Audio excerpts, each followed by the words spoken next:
Hello दोस्तों, नमस्ते, प्रणाम। मैं पूजा जौनपुरी आप सभी का स्वागत करती हूँ अपने यूट्यूब चैनल पे। तो ये गाइस, मैं आप सभी के लिए एक छोटा सा कजरी गीत लेके आई हूँ। ऐसी क्या मैं हूँ पूजा।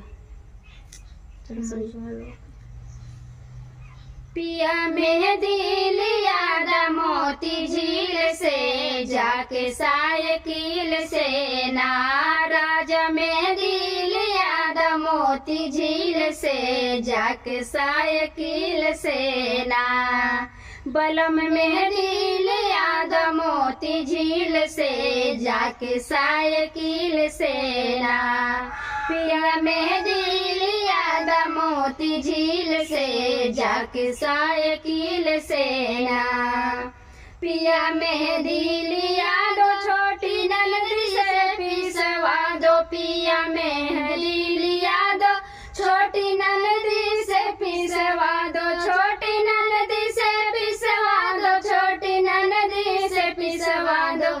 हमरे हथवा में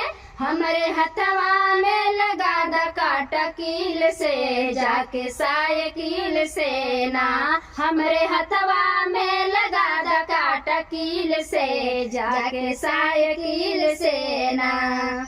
ये सावनी बहार माना बतिया हमारी है, सावनी बहार माना बतिया हमार, माना बतिया हमार, माना बतिया हमार, माना बतिया हमार, माना बतिया हमार। कौनो फायदा न निकली दलील से, जाके साइकिल से ना कौनो फायदा न निकली दलील से, जाके साइकिल से ना पिया मेहदी लिया मोती झील से, जाके साइकिल से ना राजा मेहदी लिया मोती झील से, जाके साइकिल से ना बलम मेहदी लिया मोती झील से, जाके साइकिल से ना।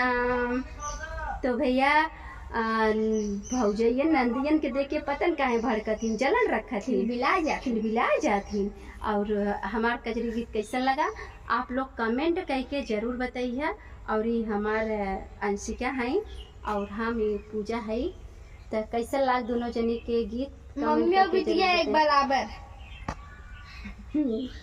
तो चलिए गाइस, मिलते हैं किसी नेक्स्ट वीडियो में, तब तक के लिए बाय बाय।